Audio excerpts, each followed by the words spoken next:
ठीक है, alcohol, phenol, ether.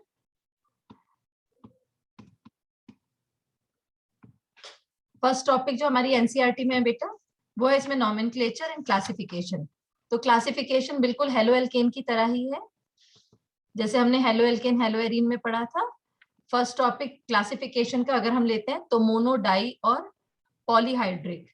Mono, die और पॉलीहाइड्रिक में आप क्या देखते हो, इसमें नंबर ऑफ OH को काउंट करते हो। एक OH है, 2 बार OH है, या फिर कई बार, मैनी टाइम्स है, तो इन्हें हाइड्रिक वर्ड के संग डिनोट करते हैं। फिर ये चाहे चेन के ऊपर हो एक बार, बस ये याद रखना 2 OH कभी भी एक कार्बन पे नहीं हो सकते। या फिर ये हो पॉलीहाइड्रिक तो होंगे अलग अलग ही, जैसे ग्लाइकॉल, ग्लीसरॉल। ऐसा नहीं है कि खाली चेन पे ही होंगे, बेंजीन रिंग पे भी हो सकते हैं। अगर बेंजीन पे डायरेक्टली OH आए, फिनॉल, ठीक है, हम 2 जगह भी OH लगा सकते हैं और हम कई जगहों पर भी OH लगा सकते हैं। तो पहला क्लासिफिकेशन बहुत सिंपल है, मोनो, डाई और 2 से ज्यादा के लिए टर्म यूज हो रहा है पॉली।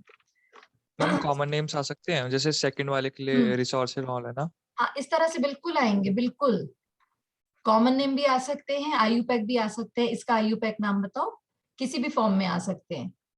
और सेकंड क्लासिफिकेशन आता है कार्बन जो OH के संग जुड़ा हुआ है वो कैसा है, sp3 हाइब्रिडाइज्ड है। अगर हम बेटा sp3 हाइब्रिडाइज देखते हैं तो ये 3 तरह की कैटेगरी आएंगी। एक आएगा एल्काइल, एक एलाइल, और थर्ड क्या होता है, बेंजाइल। अब हमारे इस तरह से क्वेश्चन क्या बनेंगे, एक फॉर्मूला दिया होगा और आपको पहचानना होगा कि इसमें एलाइलिक अल्कोहल कौन है। तो पहले एल्काइल पूछते हैं। एल्काइल वो है जिनमें कार्बन पर OH है, और एल्कीन में से एक H कम करने पे एल्काइल बनता है, एल्कीन माइनस एक H। ठीक है। अब अगर ये 1 डिग्री है तो इसके सिर्फ एक तरफ ही R होगा। अगर ये 2 डिग्री है बेटा तो इसके 2 तरफ R यानी कि कार्बन की चेन होगी, और अगर ये 3 डिग्री है तो तीनों तरफ ही R होगा। इस तरह से आपका हेलो एल्केन चैप्टर का क्लासिफिकेशन भी रिवाइज हो जाता है। सेम उसमें भी 1 डिग्री, 2 डिग्री, 3 डिग्री है। एलाइल लिंकेज वो लिंकेज होती है जहां पे carbon double bond carbon, single bond carbon, और उसके ऊपर होता है फंक्शनल ग्रुप। जो कार्बन OH से जुड़ा हुआ है ये sp3 हाइब्रिडाइज्ड है। ठीक है, तो अब इसके एक ही तरफ कार्बन है तो 1 डिग्री, अगर इसके 2 तरफ कार्बन आ जाए बेटा तो 2 डिग्री, और अगर इसके तीनों तरफ कार्बन आ जाए, सेम हो डिफरेंट हो कोई फर्क नहीं पड़ता, it is called 3 degree. Benzyl बनाने के लिए हम टोलुइन का इस्तेमाल करते हैं। टोलुइन की साइड चेन से एक H हटाइए तो ये बेंजाइल बनता है। जो बेंजाइलिक कार्बन है ये 1 डिग्री है क्योंकि इसके एक तरफ कार्बन है in the form of phenyl, तो ये 1 डिग्री। sp3 भी है बेटा। sp3 आप सब पहचान पा रहे हैं ना, कार्बन जिसके 4 साइड्स हम करके दिखाते हैं, सभी जगह कार्बन sp3 है। ये 1 डिग्री, ये 2 degree, and this is 3 degree. ठीक है, तो बेंजाइलिक आपको पहचानने के लिए आए हुए भी हैं ऐसे सैंपल पेपर में क्वेश्चन कि which of them is allylic alcohol, ये क्वेश्चन तो है ही। अब थर्ड क्लासिफिकेशन में जब हम आते हैं तो कार्बन जो OH के संग जुड़ा हुआ है वो कैसा है, sp2 हाइब्रिडाइज्ड। इसमें 2 ही कैटेगरी है, ईदर विनाइल, विनाइल कौन से ग्रुप हो गए, C डबल बॉन्ड C और उसके ऊपर फंक्शनल ग्रुप, इसमें डिग्रीज नहीं होती है, और दूसरा कहलाता है अराइल या फिनाइल। फिनाइल क्या है, बेंजीन में से जब हम एक H कम कर देते हैं तो हम सिंपली आ गए फिनॉल पे। और ये वाला जो कार्बन है बेटा ये कैसा है, sp2 हाइब्रिडाइज है। देखो 3 साइड्स हैं, एक तरफ डबल बॉन्ड, सिंगल और सिंगल। तो ये फर्स्ट टॉपिक हमारा हुआ क्लासिफिकेशन। इसके बाद हम नेक्स्ट टॉपिक पर आते हैं। नेक्स्ट है हमारा, इसी में ईथर भी करते चलते हैं। ईथर, ईथर बच्चों 2 तरह के होते हैं, एक कहलाते हैं सिमेट्रिकल जिसमें दोनों साइड कार्बन सेम हो और मतलब नेचर सेम हो, और दूसरे होते हैं अनसिमेट्रिकल जहां ये अलग अलग नेचर के हो, जैसे एक तरफ एक CH3 एक तरफ 2 CH3। इन्हें सिंपल या सिमेट्रिकल कहते हैं, और ये वाले मिक्स्ड या अनसिमेट्रिकल के नाम से भी जाने जाते हैं। अब चलते हैं इनके नॉमेनक्लेचर पे। नॉमेनक्लेचर में जब हम अल्कोहल्स की बात करेंगे तो अल्कोहल का नाम तो बड़ा सिंपल देने का तरीका है, alkene minus E plus all. और प्लीज ऑल जहां पे है उस पोजीशन को जरूर मेंशन कर दें कि 1 पे है, 2 पे है, अगर 2 बार है तो डाई ऑल कहेंगे। तो सिंपल, अगर मोनोहाइड्रिक है, ये वर्ड याद रखना बेटा, मोनोहाइड्रिक के लिए ही यूज होगा ये, alkane minus E plus ol. जैसे ये वाला सिंपल हो गया, ठीक है। इथेन, इथेन, ई हटाया और क्या लगा दिया, ऑल। मगर मान लीजिए मेरे पास है 2 कार्बन और दोनों पर है OH, तो कॉमन नेम इसका क्या होता है? What is the common name of this? Ma'am ethylene glycol. इसे ग्लाइकॉल कहेंगे, हाँ, आप ग्लाइकॉल खाली कह दीजिए। और वैसे हम इसका नाम क्या देंगे, अब जरा नाम देखे। इथेन पूरा रहेगा ई के संग 1,2-डाई-ऑल, और ये ग्लाइकॉल हमने सॉल्यूशन चैप्टर में भी पढ़ा था एंटी फ्रीज के नाम से। अब ये हमारा हुआ अल्कोहल्स की नेमिंग। जब हम फिनॉल की नेमिंग पर आते हैं, दिस इज फिनॉल, बेंजीन के ऊपर OH, मगर इसी OH के संग अगर मैं साथ में क्या लगा दूं, CH3, तो इन्हें कॉमन में हम कहते हैं क्रिसॉल्स, दे आर कॉल्ड क्रिसॉल। मगर IUPAC में अगर हम चले, अब जैसे ये लोकेशन है 1 और 2 की, तो आप इसे ऑर्थोक्रिसॉल कहेंगे, और IUPAC में इसका नाम क्या दे देंगे, 2-मिथाइल फिनॉल, ठीक है। अब इसी तरह से आपके पास अगर दोनों जगह OH आ जाए, तो जरा इनके कॉमन नाम ध्यान रखने, थोड़े से याद करने पड़ेंगे। जैसे अगर ये 1-2 पे आ जाए तो कैटिकॉल, कैटिकॉल वर्ड आप कब यूज करेंगे, जब 1-2 हो। अगर इसी की जगह 1-3 आ जाए तो रिसोर्सिनॉल, रिसोर्सिनॉल में 1-3 पे लोकेशन होगी बेटा। और अगर आप 1-4 पे लोकेशन कर दें तो it is called hydroquinone, hydroquinone या क्यूनॉल। इस केस में जो आपके OH की लोकेशन है that is always on 1 and 4। नाम वैसे देना आसान है, benzene one two diol, benzene 1,3 diol, benzene 1,4 diol. मगर ये सिर्फ सिंपल रिंग होता, बेंजीन ना होता, साइक्लिक होता, और तब इस पे OH आ जाता, तो आप इसे कह देते साइक्लोहेक्सेनॉल। सिंपल रहेगा तब बेंजीन कहने की गलती मत करिएगा, क्योंकि अंदर ऑल्टरनेट डबल और सिंगल बॉन्ड्स नहीं है। हम ईथर की नेमिंग पर आते हैं। ईथर के नाम देने में आप यूज करते हो ROR-, अगर ये अनसिमेट्रिकल है। छोटे वाले को बेटा ऑक्सी बुलाते हैं और बड़े वाले को एन। नाम देने का तरीका एल्कोक्सी एल्केन।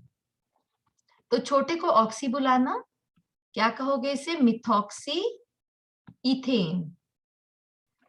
जब एक संग 4 आंसर आते हैं तो सोचना जरा सा मुश्किल हो जाता है, और यही काम अगर मैं बेंजीन के ऊपर करा दूं तो इसका कॉमन नेम जरूर याद रखना, एनिसोल, या इसे क्या कह दोगे, मिथॉक्सी बेंजीन, ठीक है। ईथर की नेमिंग, ये सिर्फ एक हिंट है कि आप लोग कर पाए। इस पे बेस तो बहुत अच्छे अच्छे क्वेश्चन भी हैं जब आप NCERT करोगे, सॉल्ड एग्जाम के लिए बैक एक्सरसाइज है। फिर स्ट्रक्चर पे बेस्ड क्वेश्चन भी सैंपल पेपर्स में है। स्ट्रक्चर, अगर हम अल्कोहल के स्ट्रक्चर की बात करेंगे, ये रहा अल्कोहल, यहाँ कार्बन sp3 हाइब्रिडाइज्ड है। ऑक्सीजन के भी बेटा 4 साइड्स तो दिख रही हैं, 2 तरफ लोन पेयर है, 2 तरफ बॉन्ड पेयर है, और लोन पेयर की वजह से ये पहली बात तो ये सभी sp3 बनेंगे। मगर ऑक्सीजन के रिस्पेक्ट में यहाँ पे जो एंगल है उसको ध्यान देना, इट इज 108.9 डिग्री। टेट्राहेड्रल मतलब sp3 होने के बावजूद भी इसका 109 डिग्री 28 मिनट्स क्यों नहीं है, क्योंकि लोन पेयर का इफेक्ट भी आएगा। अगर हम फिनॉल लेंगे तो इस कार्बन के संग जो O और H का है, यहाँ पे याद रखना बेटा पार्शियल डबल बॉन्ड, इस जगह के लिए याद रखो टर्म यूज होता है पार्शियल डबल बॉन्ड करेक्टर, क्योंकि रेजोनेंस की वजह से ये डबल बॉन्ड करेक्टर में आ चुका है। अब यहाँ के बॉन्ड एंगल को देखें, it is slightly increase, it is 109 degree. अगले पे पहुंचते ईथर। ईथर में दोनों तरफ ही जो आपका कार्बन है ये sp3 हाइब्रिडाइज्ड है, बल्कि ग्रुप है, स्टेरिक ग्रुप है। कहने को ऑक्सीजन अभी भी 2 लोन पेयर 2 बॉन्ड पेयर के संग है, मगर इन बल्कि ग्रुप और स्टेरिक हिंड्रेंस की वजह से बॉन्ड एंगल 1.7 डिग्रीज हो जाता है। एंगल्स याद रखना, क्योंकि ईथर पे बेस्ड क्वेश्चन सैंपल पेपर में कि ईथर इनमें से कौन सा एंगल ईथर के रेस्पेक्ट में देखा जाता है, तो इट इज 1.7 डिग्री। हर जगह sp3 हाइब्रिडाइजेशन है, मगर ईथर sp3 के मुकाबले ज्यादा एंगल पे चला जाता है। अब नेक्स्ट आते हैं अल्कोहल और फिनॉल की प्रिपरेशन। तो पहले मैं अल्कोहल की आपको जनरल बताती हूँ। अल्कोहल्स की प्रिपरेशन में फर्स्ट प्रिपरेशन एल्कीन से है। एल्कीन के ऊपर हम यूज करेंगे वाटर H पॉजिटिव। इस रिएक्शन को कहते हैं हाइड्रेशन ऑफ एल्कीन या एसिडिक हाइड्रेशन, एसिड की प्रेजेंस में आप करा रहे हैं। और आपको जो अल्कोहल मिलेगा वो किसके अकॉर्डिंग मिलेगा? According to Markovnikov rule. तो अगर आप एक सिंपल सा प्रोपीन लेते हैं और यही रिएक्शन इस पे कराते हैं, you will gate propane two all. ठीक है, मगर यहीं पे आपने एल्कीन से एक दूसरी रिएक्शन पढ़ी होगी जिसको कहते हैं हाइड्रोबोरेशन ऑक्सीडेशन। क्योंकि इस वक्त ऑब्जेक्टिव पेपर है, डिटेल ना करके हाइड्रोबोरेशन ऑक्सीडेशन डायरेक्टली भी अगर हम याद रखें तो हमने हम इसमें टर्मिनल पे लगता है ना? बिल्कुल, it will go in the accordance of anti Markovnikov. ये प्रेजेंस में होता है B2H6 के। साथ में आप क्या यूज करते हो? अगर मैं एक ही बार में लिखूं, बेसिक, मीडियम, एक्वस और साथ में पेरोक्साइड। इसकी खास बात है ये reaction in accordance to anti Markovnikov होती है। हम ये नहीं कहते कि एंटी मार्कोनिकॉफ वाटर के लिए, मगर ये एंटी मार्कोनिकॉफ की तरह से काम करता है। इस रिएक्शन की खास बात है हाई यील्ड, बहुत सारा अल्कोहल आपको एक बार में प्रोवाइडेड हो जाता है। मतलब इस रिएक्शन के एंड में आपको 3 टाइम्स अल्कोहल मिल रहा होता है, तो रिएक्शन बहुत अच्छी है। ऐसा भी क्वेश्चन सैंपल पेपर में कि इनमें से कौन सा तरीका बेस्ट मेथड है अल्कोहल बनाने के लिए, तो आपको कई सारे तरीके दिए हुए, उनमें से आपको पहचानना है। फिर अगले पे आते हैं, जो अगली प्रिपरेशन है that is from carbonyl compounds. Carbonyl होते कौन है? कार्बोनिल कौन है? C डबल बॉन्ड O वाले कंपाउंड्स के बारे में कहा जाता है, जैसे एल्डिहाइड हो गए, कीटोन्स हो गए। यहाँ पे एक गलती जो बहुत बच्चे करके आ रहे हैं वो एल्डिहाइड की रिएक्शन यहाँ पे और ग्रिग्नार्ड उसमें गड़बड़ कर देते हैं। तो बेटा अगर आपको मैं एल्डिहाइड देती हूँ RCHO, this is called aldehyde, इसका मैं रिडक्शन कराती हूँ। रिडक्शन के मीडियम आपको पता ही है कौन कौन होते हैं, निकेल, प्लेटिनम, पैलेडियम, NaBH4 और LiAlH4। अगर आप इनमें से कोई भी यूज करते हैं then you will get RCH2OH, this is called 1 degree alcohol. और अगर आप कीटोन लोगे बेटा तो बनेगा 2 डिग्री अल्कोहल। हाँ बेटा, अगर आप एल्डिहाइड लेते हैं then you will get 1 degree alcohol. इसको ऐसे ही बिल्कुल याद रखो। अब जैसे इस रिएक्शन को जब एनसीईआरटी में दिखाया तो उन्होंने सिर्फ PD दिखाया है, ठीक है, मगर जब नेक्स्ट लेसन में जाते हैं तो हमें पता है कि कोई भी रिएजेंट हम यूज कर सकते हैं ना। थोड़ा थोड़ा कहीं पे हमें स्पेसिफाइड हो जाता है कि LiAlH4 मत लो, ये एक्सपेंसिव है। यहाँ आ गए H2, this is ketone, same condition applied, RCHOH और R, बेटा सेम और डिफरेंट कोई से भी हो सकते हैं, आपको मिला 2 डिग्री अल्कोहल। अब अगर आपने ये वाला काम कराया एसिड के संग, कार्बोक्सिलिक एसिड RCOH के संग, और आपने अभी बहुत अच्छा एजेंट LiAlH4 दिया फॉलोड विद द हाइड्रोलिसिस, आपको 1 डिग्री अल्कोहल मिल सकता है। पेपर पे तो आप ये काम कर सकते हैं, but always remember this is very expensive. तो हम सोचेंगे चलो क्यों ना कोई इसका ऑल्टरनेट मेथड ढूंढे। ऑल्टरनेट मेथड के लिए हम इस पे अल्कोहल का इस्तेमाल करेंगे। अल्कोहल एसिडिक मीडियम में यूज करा जाता है, जिससे आपको मिलेगा एस्टर। अब एस्टर का अगर आप कैटालिटिक हाइड्रोजनेशन करा दें, रिडक्शन साथ में करा रहे हैं, तो आपको, आप जो अल्कोहल चाह रहे थे ये वाला 1 डिग्री, आपको same to same 1 degree alcohol मिल जाएगा बिना इतने एक्सपेंसिव नेचर के। और जो अल्कोहल आपने डाला था वो आपका रीजनरेट भी हो जाएगा। तो मेथड थोड़ा लंबा है मगर खर्चीला नहीं रहा, एक्सपेंसिव नहीं रहा। थर्ड मेथड है, इस पे बेस्ड शायद ही कोई सैंपल पेपर हो जिसमें क्वेश्चन ना आया हो। थर्ड है from Grignard reagent. Grignard reagent के बारे में आप सब जानते हो, इट इज RMgX, ठीक है ना। इसे किसी भी मॉइस्चर प्रूफ कंटेनर में रखा जाता है वरना एल्कीन बन जाते हैं। तो अगर मैं कार्बोनिल्स के ऊपर ग्रिग्नार्ड का इस्तेमाल करती हूँ तो ग्रिग्नार्ड में कैटाइन, एनाइन, ये हमारे को सारी जगह याद रखनी है। This is a del positive, del negative, del negative. Oxygen negative nature का है, ये O को बॉन्ड को लेके अगर जा रहा है तो ऑक्सीजन बिकम नेगेटिव सेंटर। तो यहाँ पे हम ज्वाइनिंग दिखाते हैं OMgX, जहाँ पे O नेगेटिव और Mg पॉजिटिव नेचर है, और इस C को मिल जाता है R। इस कंबाइंड होने के मेथड को नाम दिया जाता है एडप्ट। एडप्ट की फुल फॉर्म होती है एडिशन प्रोडक्ट। यहीं पे अब आप इसमें अगर वाटर ऐड करा देते हैं तो आपको क्या मिलेगा, ऊपर OH और R यानी कि अल्कोहल, और साथ में रिलीज क्या हो गया, MgOH। प्लीज मेन प्रोडक्ट को फोकस करिए। ग्रिग्नार्ड रिएजेंट कार्बोनिल के संग अल्कोहल देते हैं, तो अगर मैं सबसे छोटा एल्डिहाइड लूं और कोई भी ग्रिग्नार्ड रिएजेंट डालूं, इररिस्पेक्टिव वो R क्या है, अगर मैं सबसे छोटा एल्डिहाइड लूं तो the final product is going to be RCH2OH। इस बात को नहीं भूलिए बेटा, ये डायरेक्टली याद रखिएगा। सबसे छोटा एल्डिहाइड ग्रिग्नार्ड के संग 1 डिग्री देता है, बड़ा एल्डिहाइड ग्रिग्नार्ड के संग 2 डिग्री अल्कोहल देता है। बहुत आते हैं ऐसे क्वेश्चन। और अगर आप कीटोन लेते हैं RCOR प्लस RMGX तो आपको 3 डिग्री अल्कोहल मिलेगा। इस कंडीशन को बिल्कुल ना भूलें, ये बहुत आ रहा है पेपर में 3 डिग्री वाला। तो कीटोन किसके संग 3 डिग्री देगा, तो ग्रिग्नार्ड याद रखिए। ये हो गई हमारी सारी अल्कोहल की preparation. Then coming to the preparation of phenol. Phenol की 4 बहुत ही सिंपल प्रिपरेशन है। फिनॉल को पहले कार्बोलिक एसिड के नाम से भी जानते थे, कार्बोलिक एसिड कहते हैं क्योंकि शुरुआत में ये कोल तार से डिराइव करा गया था। तो फर्स्ट प्रिपरेशन इसकी हेलो एरीन से है, जिसमें हम ड्रास्टिक कंडीशन लगाते थे लेसन 1 में। कौन सी drastic condition? 623 kelvin, 300 ATM, NaOH followed with HCl और बन जाता था फिनॉल। किसी को अगर याद हो तो हमने ये भी पढ़ा था कि अगर हम NO2 लगा दें क्लोरोबेंजीन के संग ऑर्थो और पैरा पे तो काम आसान हो जाता है, क्योंकि वो इलेक्ट्रोफाइल से इलेक्ट्रोफिलिक सेंटर E पॉजिटिव है, तो ऑर्थो और पैरा पे जुड़ के रिएक्शन को आसान कर देते हैं। अब दूसरा था बेंजीन सल्फोनिक एसिड से। अगर आपके पास बेंजीन सल्फोनिक एसिड है यानी कि बेंजीन के ऊपर SO3 है, यहां पर भी आप अगर NaOH और H पॉजिटिव का इस्तेमाल करें, you will again get phenol. Third preparation is from diazonium. Diazonium हमें बनाना लेसन 1 में सिखाया गया था ऑर्गेनिक के। एनिलीन लिया, NaNO2HCl, टेम्परेचर क्या रखते हैं यहाँ पे? टेम्परेचर क्या होता है? 0 से 5 degree Celsius. You will gate diazonium N2 plus Cl-। और अगर हम इस पे वाटर ले लें, वार्म वाटर, ये वाटर लिख दें, then you will get the phenol.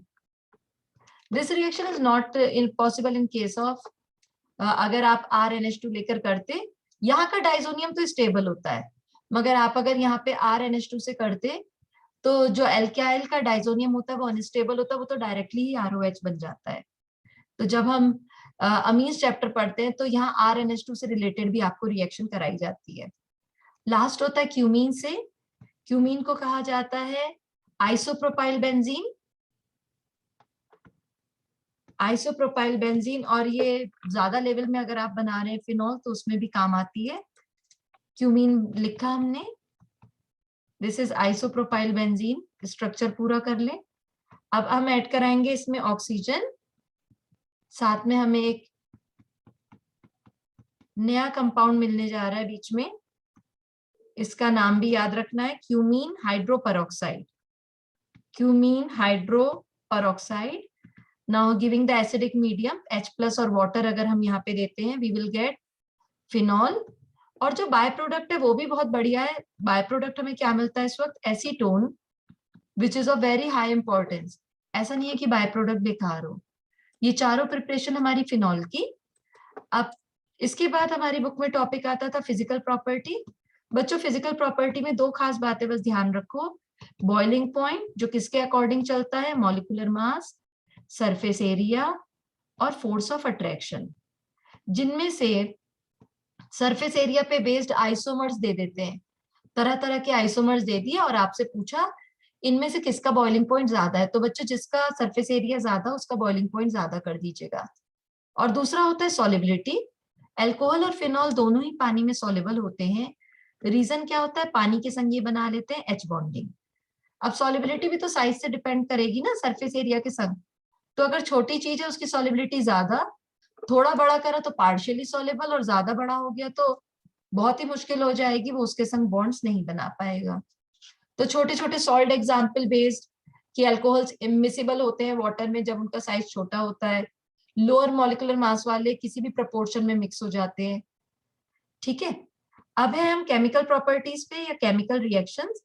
Chemical reaction में सबसे पहली बात जो पुराने CBSE के पेपर में भी है, अल्कोहल्स को वर्सेटाइल क्यों कहते हैं? अल्कोहल्स को वर्सेटाइल इसलिए कहा जाता है क्योंकि अल्कोहल्स न्यूक्लियोफाइल की तरह भी एक्ट कर लेते हैं। और प्रोटोनेटेड अल्कोहल की अगर हम बात करें, प्रोटोनेटेड यानी कि जिन्हें प्रोटॉन मिल चुका है, protonated alcohol also act as electrophile. तो पहले इसको हमें शो भी करना पड़ता था, मगर अभी एटलीस्ट याद रखिए कि न्यूक्लियोफाइल क्यों है, इलेक्ट्रॉन रिच है। अगर मैंने बनाया ROH तो इलेक्ट्रॉन रिच है, इलेक्ट्रॉन रिच थिंग, ये जो कंपाउंड्स होते हैं, स्पीशीज होती हैं, दे एक्ट एज न्यूक्लियोफाइल। और अगर हम पहले अल्कोहल को प्रोटोनेटेड कर दें तो ये इलेक्ट्रोफाइल की तरह बिहेव करता है। केमिकल रिएक्शन अल्कोहल जो पहली कैटेगरी है वो है जहां पे COH का बॉन्ड टूटता है, ये वाला, या अगर आप बेंजीन रिंग ले रहे हैं तो बेंजीन रिंग का ये वाला H टूट जाता है। तो पहली रिएक्शन अल्कोहल या फिनॉल की, जहां पे हम सिर्फ H का क्लीवेज दिखाएंगे, इनमें फर्स्ट रिएक्शंस जो आती हैं वो होती हैं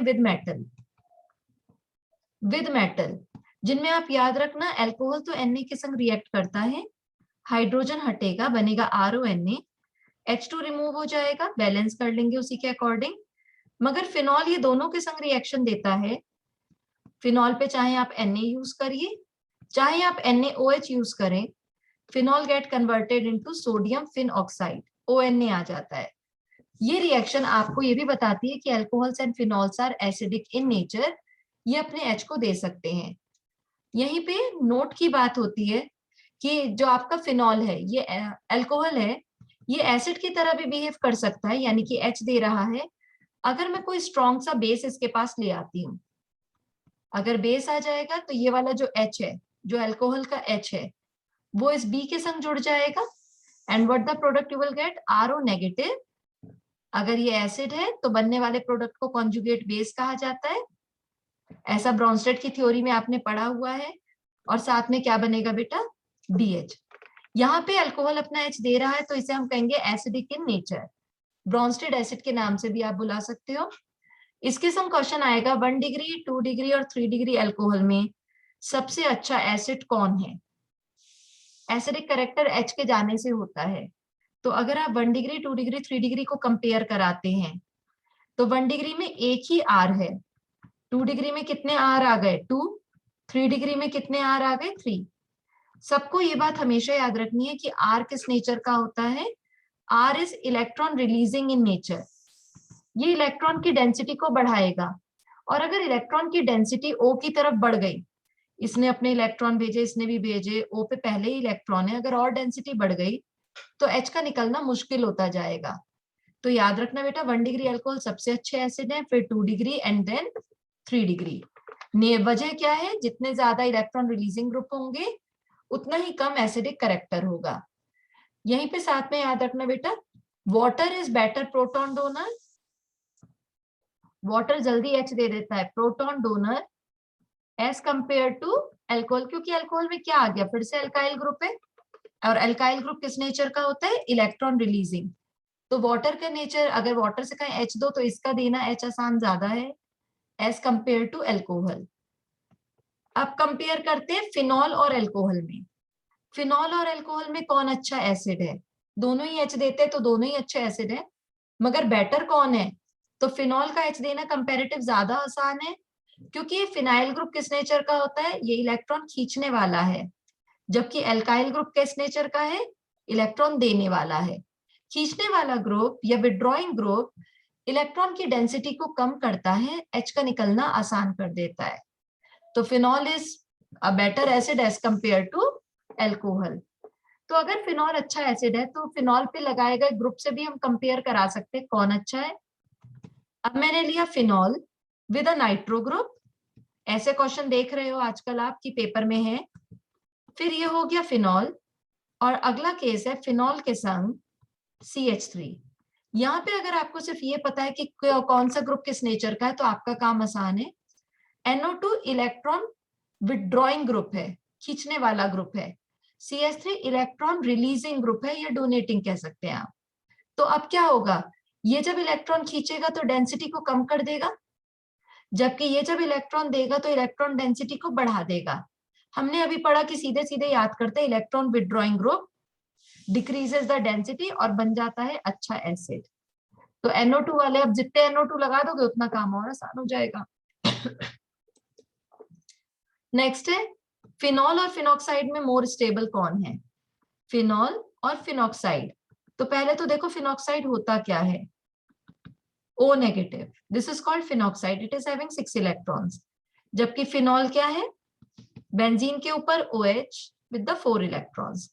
हम दोनों की अगर रेजोनेंस बनाते, कंपेयर करते, अगर सब्जेक्टिव पेपर होता तो हम कहते हैं दोनों ही 5-5 स्ट्रक्चर बनाते हैं रेजोनेंस के। तो लगा रेजोनेंस बराबर है तो स्टेबिलिटी बराबर होनी चाहिए, बट जब आप इसकी रेजोनेंस ड्रॉ करेंगे तो आप ये पाएंगे कि there is a charge delocalization in phenol. ठीक है, उसके रेजोनेंस स्ट्रक्चर को भी कंपेयर करें।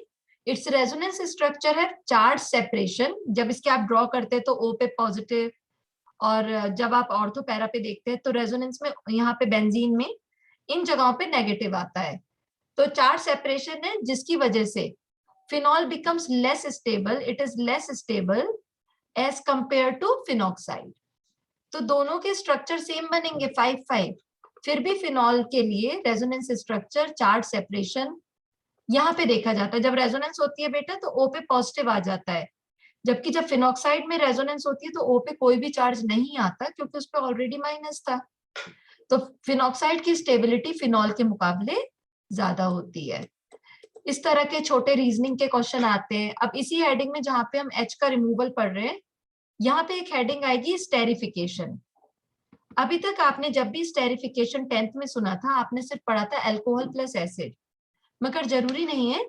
आप ले सकते हैं अल्कोहल, आप ले सकते हो फिनॉल, साथ में एसिड की जगह आप कोई एसिड डेरिवेटिव भी ले सकते हो, जैसे एसिड ले लिया, एसिड एनहाइड्राइड ले लिया, ये दोनों में कॉमन कर देते हैं RCO का होल ट्वाइस हो जिसे एसिड एनहाइड्राइड कहते हैं। ठीक है, इनमें से कोई भी आप ले लो, एस्टेरिफिकेशन को आप करवा ही लोगे। और या आपने ले लिया RCOCl, ठीक है, एसिड क्लोराइड। सिर्फ कंडीशन बदल देते हैं, अगर आपने RCOOH लिया है तो कॉन्सेंट्रेटेड H2SO4 की प्रेजेंस में होगी, एनहाइड्राइड लिया है तब भी H पॉजिटिव की प्रेजेंस में होगी, मगर आपने RCOCl लिया है तब किसकी प्रेजेंस में होती है, it occurs in the presence of pyridine. In all the cases you will get the same ester, चाहे R हो या AR हो, उसके संग आपको क्या मिलेगा, COOR डैश। मतलब पहले हिस्से में तो कोई भी हो सकता है ना, चाहे अल्कोहल का पार्ट हो या फिनॉल का पार्ट हो। साथ में निकलता क्या है, फर्स्ट केस अगर लोगे तो वाटर, सेकेंड केस लोगे तो बचा हुआ एसिड, जैसे R, अगर R डैश CH3 था तो हम उसे दिखा सकते थे या R डैश COOH, और थर्ड केस में इसके संग निकलेगा HCl। यहाँ हमारा क्वेश्चन बना पिरिडीन क्यों डालते हैं। बेटा पिरिडीन क्या है, पिरिडीन इज अ बेस और ये HCl को हटा देगा, otherwise the reaction will get reversed. तो HCl को हटाने के लिए हमने यहाँ पे स्ट्रॉन्ग बेस पिरिडीन का इस्तेमाल करा है, नाइट्रोजनस बेस पिरिडीन का इस्तेमाल करा है, जो न्यूट्रलाइज कर देता है एसिड को। इस रिएक्शन की एप्लीकेशन पार्ट में आपके आता है सैलिसाइलिक एसिड। शायद अब तक सैलिसाइलिक एसिड सबको याद हो गया होगा। सैलिसाइलिक एसिड होता है OH और COH at the ortho position. हमने साथ में लिया एसिटिक एनहाइड्राइड। बेटा एसिटिक एनहाइड्राइड से स्टेरिफिकेशन होता है, रिएक्शन को असाइलेशन भी कहते हैं क्योंकि ये ग्रुप असाइल ग्रुप के नाम से जाना जाता है। अब ये तो एसिड पार्ट है, कई बच्चे इस H को हटा देते हैं। बेटा ये वाला H नहीं हटेगा, जब भी आप एसिड डेरिवेटिव लेते हो तो वो अल्कोहल के H के संग काम करता है। तो आपने यहाँ पे रिएक्शन में क्या देखा, इस जगह पे आएगा OCOCH3 और ये COH वैसा का वैसा ही रहेगा, रिमूव क्या हो जाएगा, जो बचा हुआ हिस्सा था CH3COOH, ये वाला हिस्सा अल्कोवोफिनॉल के H के संग निकल जाएगा। इस प्रोडक्ट को किस नाम से जानते हैं, किसी को याद है ये वाला प्रोडक्ट, बहुत ही इंपॉर्टेंट प्रोडक्ट है, किसकी प्रिपरेशन थी ये, this is the preparation of aspirin, जिसको हम किस नाम से बुलाएंगे, एसिटाइल सैलिसाइलिक एसिड।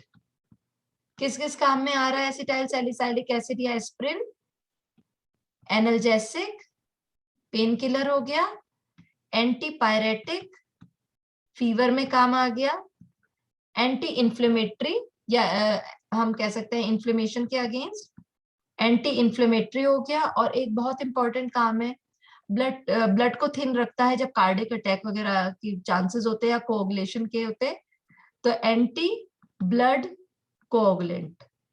ठीक है, तो इन सभी केसेस में एस्प्रिन का इस्तेमाल होता है। सेकेंड रिएक्शन जो अल्कोहल फिनॉल की सेकेंड हेडिंग आती है बी पार्ट, वो बेस्ड है जहां पे सिर्फ अल्कोहल का OH हटता है। It is not based on phenol, क्योंकि फिनॉल तो अपना OH नहीं करेगा। तो फर्स्ट रिएक्शन थी अल्कोहल की with Lucas reagent HCl ZnCl2। इस रिएक्शन के संग याद करवाया गया था कि 3 डिग्री अल्कोहल ये रिएक्शन फटाफट देता है, इमीडिएट। 2 डिग्री अल्कोहल ये रिएक्शन देता है आफ्टर 5 मिनट, और 1 degree alcohol do not give this reaction at room temperature, मतलब हीटिंग के संग होगी, रूम टेम्परेचर पे रिएक्शन नहीं फीजिबल होती। दिखता क्या है हर केस में? Turbidity, immediate turbidity, turbidity after 5 minute, और या 1 डिग्री के केस में तो रूम टेम्परेचर पे नहीं होगी। ऐसे ही अल्कोहल की अगली रिएक्शंस होती हैं।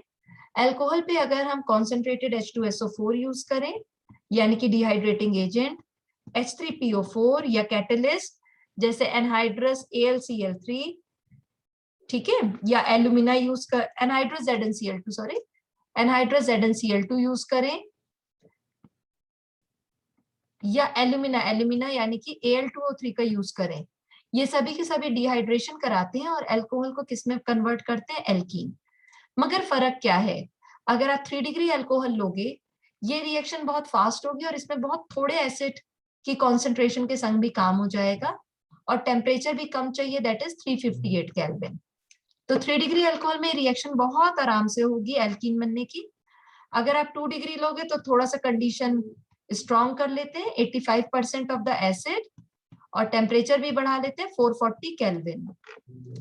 अगर यहीं पे 1 डिग्री अल्कोहल लेते तो ये कंडीशन H2SO4 के संग कॉन्सेंट्रेटेड और 443 केल्विन पे होती है। इस बात से क्या कंक्लूजन मिला? कौन सबसे जल्दी OH हटा रहा है? तो आप लिखेंगे 3 डिग्री की रिएक्शन सबसे फास्ट, फिर 2 डिग्री, और फिर 1 डिग्री की रिएक्शन होती है। क्योंकि 3 डिग्री वालों का कार्बोकेटाइन सबसे स्टेबल है, तो ये अपना OH सबसे जल्दी से हटा देते हैं। ROH की इसी कैटेगरी की अगली रिएक्शन आती है कि हम इस पे PCl3, PCl5, SOCl2, याद हो लेसन 1 में हमने ये इस्तेमाल करी थी, किसके लिए? RCl बनाने के लिए। नाउ ऐसे ही 1 डिग्री, 2 डिग्री, 3 डिग्री अल्कोहल का ऑक्सीडेशन इसी हेडिंग में आएगा। अगर हम लेते हैं ऑक्सीडेशन पार्ट, तो ऑक्सीडेशन हम माइल्ड करा रहे हैं या स्ट्रॉन्ग, ये डिपेंड करता है। हमने लिया 1 डिग्री अल्कोहल या 2 डिग्री अल्कोहल या फिर 3 डिग्री, सब में केसेस में थोड़ा सा आंसर में फर्क आएगा। अगर हमने रिएक्शन 3 डिग्री की तो बात ही ना करें, यहाँ पे 1 डिग्री, 2 डिग्री और 3 डिग्री लेते हैं। अगर हमने यहाँ पे स्ट्रॉन्ग ऑक्सीडाइजिंग एजेंट का इस्तेमाल करा है, जैसे एसिडिफाइड KMnO4 ले लिया या K2Cr2O7 ले लिया, इसके केस में अगर आप 1 डिग्री अल्कोहल लेते हैं तो ये RCOOH बन जाएगा सेम कार्बन नंबर का। 2 डिग्री लेंगे तो मिक्सचर, और 3 डिग्री में रिएक्शन नहीं दिखाई जाती। ये बात है बच्चों स्ट्रॉन्ग ऑक्सीडाइजिंग एजेंट के संग। मगर हम अगर इसी रिएक्शन को सेम कंडीशन को थोड़े हल्के एजेंट के संग यूज करें, जैसे 1 डिग्री के केस में, 2 डिग्री के केस में हम PCC या CrO3 एनहाइड्रस का इस्तेमाल करें, याद रखिएगा एनहाइड्रस बोला है मैंने, तो आपका 1 डिग्री वाला क्या बनेगा? एल्डिहाइड, और 2 डिग्री वाला किस में कन्वर्ट हो जाएगा? सिर्फ कीटोन में। फर्दर एसिड नहीं बनेंगे क्योंकि आप इस्तेमाल कर रहे हो माइल्ड एजेंट का। माइल्ड एजेंट आपके अल्कोहल और 1 डिग्री और 2 डिग्री को सिर्फ एल्डिहाइड और कीटोन पे ही रोक देते हैं। PCC की फुल फॉर्म क्या है? पिरिडीनियम क्लोरोक्रोमेट, ठीक है, जिसमें आपके पिरिडीन है, क्रोमिक ट्राइऑक्साइड है और HCl है। इन तीनों के कॉम्बिनेशन को पिरिडीनियम क्लोरोक्रोमेट कहते हैं। लास्ट रिएक्शन जो इस कैटेगरी में आती है, यानी कि ROH के OH हटने की, दैट इज द डिहाइड्रोजिनेशन। बिल्कुल ऊपर जैसी रिएक्शन है। अगर आपने 1 डिग्री अल्कोहल लिया, आपने इसमें से डिहाइड्रोजिनेशन कराया। डिहाइड्रोजिनेशन का मतलब होता है बेटा हाइड्रोजन हटाना, ठीक है। तो एक H यहां से ऐसे देखिए, याद करिए, एक और एक यहाँ के H हटते हैं। कंडीशन है कॉपर एट 573 केल्विन। आप देख सकते हो क्या बना? RCHO। अगर आप यहीं पे 2 डिग्री अल्कोहल ले लोगे सेम कंडीशन के संग, तो आपको मिल जाएगा कीटोन, तो H हटा है कीटोन। मगर आप बेटा 3 डिग्री अल्कोहल लोगे, ये क्वेश्चन बनेगा ना इंपॉर्टेंट, थोड़ा सा डिफरेंट हटके है ये क्वेश्चन। अगर आप लेते हो 3 डिग्री अल्कोहल, ठीक है, तो उस केस में पास में तो अच्छा ही नहीं वाटर, इस केस में हाइड्रोजन ना हटके कौन हटता है, water, and you will gate alkene. ये वाले क्वेश्चन अच्छे हैं, थोड़े से डिफरेंट, एक ही जैसी चीज पे सेम कंडीशन लगाई, प्रोडक्ट के नाम याद रखने। So this was all about alcohol की। थर्ड प्रॉपर्टीज, थर्ड हेडिंग जो आती है वो होती है फिनॉल की रिएक्शन, सिर्फ फिनॉल की। अब फिनॉल की रिएक्शंस बहुत ही अच्छी हैं। फिनॉल अपने आप एक्टिवेटिंग ग्रुप में OH आ जाता है जब बेंजीन पे, तो it becomes activating. Plus R effect दिखाता है ऑर्थो और पैरा पे, किसको बुलाता है, ई पॉजिटिव को। It give electrophilic substitution reaction, बार बार बोलती हूँ, ऑर्थो पैरा पे आने वाले इलेक्ट्रोफिलिक सब्स्टिट्यूशंस कहलाती हैं। तो अगर आपसे कोई पूछे मैकेनिज्म क्या है, तो आप बता दोगे भाई ये इलेक्ट्रोफिलिक सब्स्टिट्यूशन रिएक्शन हो रही है। फिनॉल के ऊपर अगर आप ब्रोमीन यूज कर रहे हैं, दो तरह का ब्रोमीन बता रही हूँ, एक एक्वस यानी कि पोलर सॉल्यूशन के संग, और दूसरा CS2 यानी कि नॉन पोलर के संग। बच्चों में CS2 की जगह कोई भी और नॉन पोलर भी लिख सकती हूँ। तो अगर आप पोलर सॉल्वेंट लेंगे फिनॉल के संग और ब्रोमीन डाल रहे हैं, यानी कि ब्रोमिनेशन करा रहे हैं 273 केल्विन पे, तो एक आपको डेरिवेटिव मिलेगा ऑर्थो, यानी कि OH के संग Br एट ऑर्थो, और दूसरा कैसा मिलेगा, पैरा। मगर आप नॉन पोलर के संग कराएंगे, this is with the non polar. अगर आप नॉन पोलर के संग करा रहे हैं CS2 और तो आपके ऑर्थो पैरा अलग है, और अगर आप पोलर के संग करा रहे हैं यानी कि वाटर के संग, ठीक है, एक्वस ले लिया, तो आपको एक ही बार में सब जगहों पे मिल जाएगा Br, यानी कि 2 पे, 4 पे और 6 पे। इस रिएक्शन की खास बात क्या है, ये व्हाइट PPT की फॉर्म में मिलता है, तो डिस्टिंग्विशिंग में भी काम आ जाता है। अब आपने इलेक्ट्रोफिलिक में ही करा दी नाइट्रेशन। नाइट्रेशन भी दो तरह से हो रही है, एक बार डाइल्यूट से और एक बार कॉन्सेंट्रेटेड से। बच्चों आप डाइल्यूट HNO3 यूज करोगे तो ऑर्थो और पैरा नाइट्रो आपको अलग अलग मिलेंगे, ऑर्थो प्लस पैरा। और अगर आप कॉन्सेंट्रेटेड यूज करोगे so you will gate OH और NO2 तीन जगहों पे, यानी कि 2, 4 और 6 पे। ये क्या कहलाता है, this is called picric acid. बहुत ही स्ट्रॉन्ग एसिड बन गया है क्योंकि तीन तीन जगहों पे आपने NO2 को लगा दिया।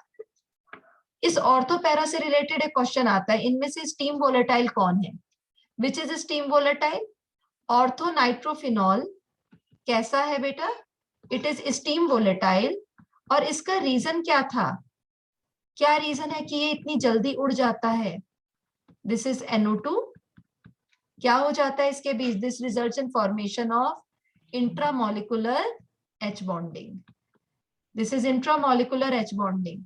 जबकि पैरानाइट्रोफिनॉल अगर आप देखोगे तो उसमें लॉन्ग चेन एग्जिस्ट करेगी, दिस इज पैरानाइट्रोफिनॉल। इसके केस में अगला फिनॉल इसी के संग नीचे और आता जाएगा एक के बाद एक, और उस केस में क्या बन जाएगी, इंटरमोलिकुलर H बॉन्डिंग। तो दोनों में डिफरेंस आ जाता है इंट्रा और इंटर का, यहाँ पे इसके बीच आपने दिखा दी, and this will give rise to intermolecular H bonding. अब ये भारी हो गया, ज्यादा बॉन्डिंग हो गई, तो इसे वोलेटाइल होने में टाइम लगेगा, जबकि it will be steam volatile in nature. ये भी हमारा पेपर में, सैंपल पेपर में क्वेश्चन है। फिर फिनॉल की कुछ प्रॉपर्टी ऐसी है जो बहुत ही डायरेक्ट करनी है, डायरेक्ट याद रखना। सबसे पहले इनमें नेम रिएक्शंस भी आएंगी। जैसे पहले हमने ले लिया जिंक, जिंक के संग कहलाता है रिडक्शन, उस केस में फिनॉल किस में कन्वर्ट हो जाता है, बेंजीन में।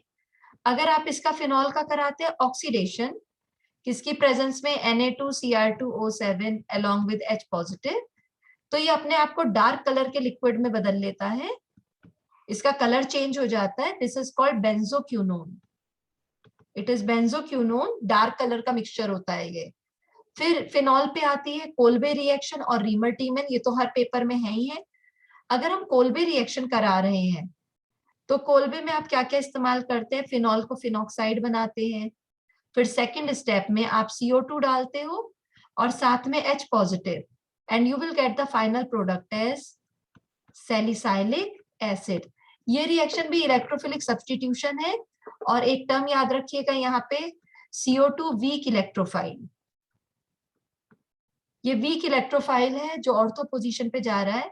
Then the next is the Reimer Tiemann reaction. Reimer Tiemann reaction में बेटा आप लोग पहले तो इसे फिनॉक्साइड ही बनाएंगे, NaOH और क्लोरोफॉर्म का इस्तेमाल करेंगे, जिससे आपको एक इंटरमीडिएट मिलता है बीच में, दैट इज ONA, और यहाँ पे आ जाता है CHCl2।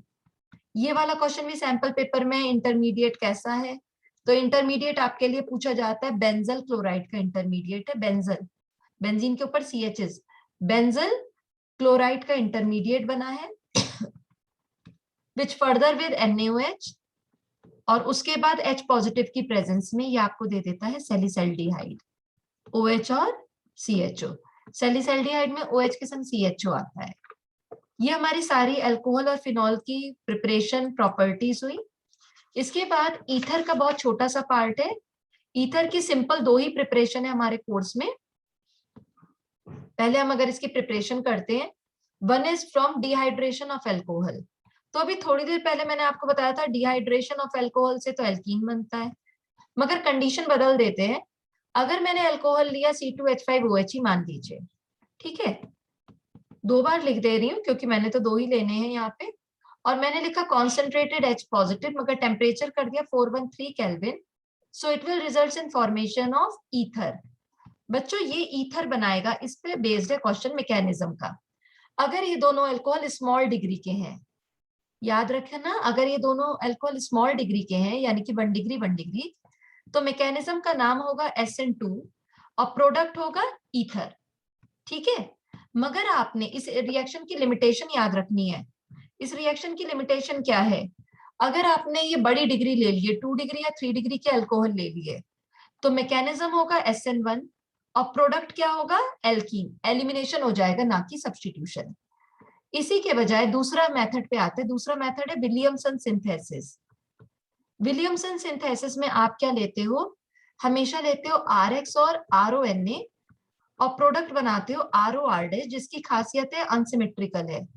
इसमें आपका RX हमेशा छोटा होता है और RONA कंपैरेटिव बड़ा लेते हो। अगर आप अनसिमेट्रिकल बना रहे हो तो आपको मिल गया CH3OC2H5। इस रिएक्शन की भी गड़बड़ क्या है, मान लीजिए आपने लिया CH3X या I ले लिया या Br ले लिया और बड़ी डिग्री ले ली साथ में 3 डिग्री का ONA, तो इस केस में तो कोई दिक्कत नहीं होगी। इस केस में आपको आराम से आपका ईथर मिल जाएगा,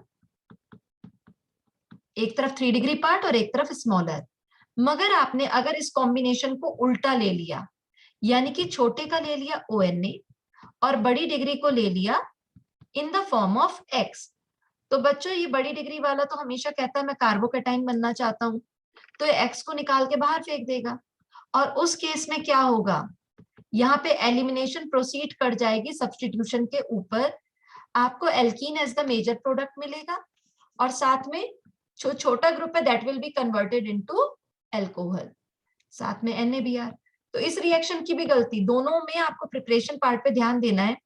यहाँ मैंने छोटा वाला लिया है I या Br की फॉर्म में और बड़े वाले को लिया था ONA, मगर उल्टा कॉम्बिनेशन कर देंगे then alkene will be the major product.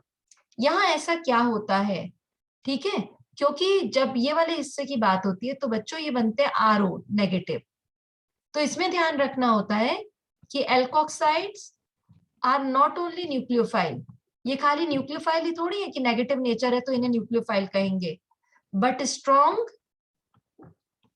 But they are having a strong basic nature also, ठीक है। तो इसीलिए ऐसे केस में ये एलिमिनेशन को प्रिफर कर देते हैं, उल्टा काम हो जाता है, एलिमिनेशन ओवर सब्स्टिट्यूशन। अगर आपको बेंजीन के ऊपर लाना है OCH3 तो आप क्या करेंगे, अब आपके पास ऑप्शन है, आप बेंजीन का ONA लेना पसंद करेंगे और छोटे वाले को X लेंगे या उल्टा। तो ध्यान रखना बेटा, कभी भी बेंजीन के ऊपर X मत ले लीजिएगा, क्योंकि अगर आप बेंजीन के ऊपर X और स्मॉलर ग्रुप को ONA लेते हो तो रिएक्शन कैसे होगी, ये वाला हिस्सा तो रेजोनेंस है ना, तो ऐसे केस में आपको ईथर नहीं मिलेगा। तो अगर आपको एरोमेटिक के संग लाना है ether, then you have to follow benzene with ONA, यानी कि sodium phenoxide and the other group is alkyl halide. फिर हमारे ईथर की प्रॉपर्टीज, सिर्फ 2 प्रॉपर्टीज हैं ईथर की फिजिकल प्रॉपर्टीज में, सिंपल। पहला है solubility and the other is boiling point, जैसे हमने अभी अल्कोहल में पढ़ा था। यहाँ पे क्वेश्चन आता है कंपैरिजन का अल्कोहल को ईथर के संग, तो बेटा अल्कोहल और ईथर दोनों के अगर मॉलिक्यूलर मास सेम है तो दोनों की सॉल्युबिलिटी बिल्कुल सेम होती है, क्योंकि दोनों ही पानी के संग क्या बना लेते हैं, H बॉन्ड। मगर जब बॉइलिंग पॉइंट की बात आती है तो अल्कोहल का बॉइलिंग पॉइंट बहुत ज्यादा होता है ईथर के मुकाबले, क्योंकि अल्कोहल तो आपस में बनाते हैं H बॉन्ड, मगर ईथर आपस में नहीं बनाते हैं H बॉन्ड। तो ये पानी में कैसे घुल गए थे भाई ईथर? क्योंकि पानी के संग तो इन्होंने H बॉन्ड बना लिया ना, पानी के संग तो बना लेंगे, इनके पास O है, पानी के पास H है। मगर आपस में जब होता है तो अल्कोहल तो आपस में भी बना लेते हैं H बॉन्ड, मगर ईथर आपस में H बॉन्ड थोड़ी बना पाते हैं। तो दोनों की सॉलिबिलिटी में तो फर्क है, बट दे आर हैविंग, इनकी सॉलिबिलिटी सेम है, but they are having difference in their boiling point. Last है ईथर की केमिकल प्रॉपर्टी। सिर्फ दो ही केमिकल प्रॉपर्टी है ईथर की, ये भी क्वेश्चन आप देख रहे हो हर जगह होता है। केमिकल प्रॉपर्टीज ईथर की दो पार्ट में डिवाइडेड है, एक है HI के संग और दूसरी इलेक्ट्रोफिलिक सब्स्टिट्यूशन। बार बार जब मैं आपको बताती हूँ कि बेंजीन के ऊपर, यानी कि अगर इस तरह के ग्रुप है जैसे OH है, OCH3 है, Cl है, तो ये सारे के सारे ऑर्थो पैरा है। और OCH3 मिथॉक्सी ग्रुप तो बहुत ही एक्टिवेटिंग कर देता है कि ब्रोमिनेशन तो इसके बिना ही लुईस एसिड की हो जाती है। तो अब पहले मैं आपको इसकी इलेक्ट्रोफिलिक सब्स्टिट्यूशन बना के देती हूँ, फिर HI का देखना। HI के भी थोड़े थोड़े से कंसेप्ट अलग आ जाते हैं। अगर हम लेते हैं एनिसोल और इसके ऊपर तरह तरह से इलेक्ट्रोफिलिक सब्स्टिट्यूशन करा रहे हैं, तो पहले हम जब भी ब्रोमिनेशन कराते थे हम लिखते थे एनहाइड्रस AlBr3, क्योंकि वो लुईस एसिड है। मगर यहाँ पे क्योंकि OCH3 बहुत एक्टिवेटिंग ग्रुप है, तो bromination can even occur in presence of ethanoic acid. सिर्फ इसके संग भी हो जाता है, अच्छी यील्ड देता है। तो एक बार OCH3 के संग Br एट द ऑर्थो और एक बार Br एट द पैरा। फिर आप इसी की जगह ब्रोमिनेशन की जगह करा सकते थे फ्रीडल क्राफ्ट एल्काइलेशन। एल्काइलेशन में एल्काइल ग्रुप जोड़ेंगे, एनहाइड्रस AlCl3 विद CH2। अब की बार एल्काइल ग्रुप आ जाएगा, एक बार ऑर्थो पे और एक बार पैरा पे। फिर आप असाइलेशन करा सकते हैं। ये सब क्या कहलाती है? This is called Friedel craft alkylation, name reaction है। अगर आप असाइल ग्रुप डालें, असाइल ग्रुप के लिए CH3COCl आपने यूज करा एनहाइड्रस AlCl3 के साथ, this is called Friedel craft acylation. और इस केस में एक बार असाइल ग्रुप आ जाएगा ऑर्थो पे, ये रहा असाइल ग्रुप COCH3, और एक बार आ जाएगा पैरा पे। और लास्ट इसकी आती है इलेक्ट्रोफिलिक, जो आप कराते हैं सल्फ्यूरिक एसिड और HNO3 के संग, दिस इज कॉल्ड नाइट्रेशन। और नाइट्रेशन में कौन सा ग्रुप आता है? NO2 आता है, एक बार ऑर्थो पे और एक बार पैरा पे। लास्ट केमिकल प्रॉपर्टी है हमारे ईथर की HI के संग, जो आप अभी भी बता रहे थे। The last property ether with HI, this is the last property. बेटा यहाँ पे एक तरफ से मान लीजिए सिमेट्रिकल है, तो आपने किसी को भी OH बना दिया और किसी को भी I, यानी कि एक तोड़ा तो O नेगेटिव H दे दिया और R को पॉजिटिव दे दिया। और अगर आप इस रिएक्शन को फर्दर ज्यादा देर तक कराते हैं, एक्सेस ऑफ HI के संग कराते हैं, तो सारा का सारा ही आपका RI बन जाएगा। जैसे अगर आपने CH3 लिया होता तो final product will be CH3I। और HI हम क्यों यूज करें? क्योंकि ये बॉन्ड आसानी से क्लीवेज हो जाता है ना। मगर मान लो मैंने एक छोटा ग्रुप ले लिया और एक बड़ा ग्रुप ले लिया, HI का यूज करा, तो हमेशा याद रखिए smaller will become I and larger will become OH। कौन सा मैकेनिज्म है ये? SN2। याद करो, जो न्यूक्लियोफाइल होता है वो स्मॉलर लेस स्टेरिक की तरफ से अटैक करता है। कोई पूछे यहाँ पे मैकेनिज्म क्या है, तो आप लिखिए SN2 मैकेनिज्म है। फर्दर ये इसी को अगर आप और HI दे देते, this will also be converted into I। दिक्कत आएगी तब जब मैं यहाँ पे डिग्री बदल दूंगी बेटा। यहाँ पे मान लीजिए मैंने 3 डिग्री ले ली है इस तरह से। अब आपको बहुत ध्यान रखना है कि अब अगर आप HI डालेंगे तो प्रोडक्ट क्या है और मैकेनिज्म क्या है। अगर आपने एक तरफ 3 डिग्री लिया तो आपको हमेशा याद रखना है 3 डिग्री वाले प्रेफर करते हैं कार्बोकेटाइन बनना, ये प्लस बनना चाहते हैं। और अगर ये प्लस बनना चाहेंगे तो ये H को नहीं लेंगे, किसको लेंगे? I नेगेटिव को। So in that case the product is going to be, बड़ी डिग्री वाले का I और छोटे वाले का क्या बन गया बेटा? OH। यहाँ मैकेनिज्म कौन सा है? अब ये बदल गई ना बात, इट इज SN1 मैकेनिज्म। और किसके थ्रू फॉलो होता है ये? 3 डिग्री का कार्बोकेटाइन बना के। एक लास्ट एग्जांपल, अगर हम ये लेते मिथॉक्सी बेंजीन और इस पे HI यूज करते, सो इस केस में ये बॉन्ड नहीं टूटेगा, याद रखो बेटा। O और C का बॉन्ड, जो ये वाला बेंजीन का C है, इसका बॉन्ड तो नहीं टूटेगा, या पार्शियल डबल बॉन्ड करेक्टर है। So in that case you will be getting the phenol और साथ में CH3I।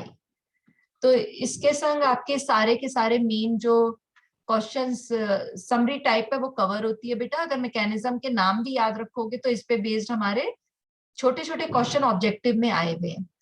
फिर भी एनसीईआरटी की नेमिंग जरूर रिवाइज कर लीजिएगा, कन्वर्जन्स को देख लेना।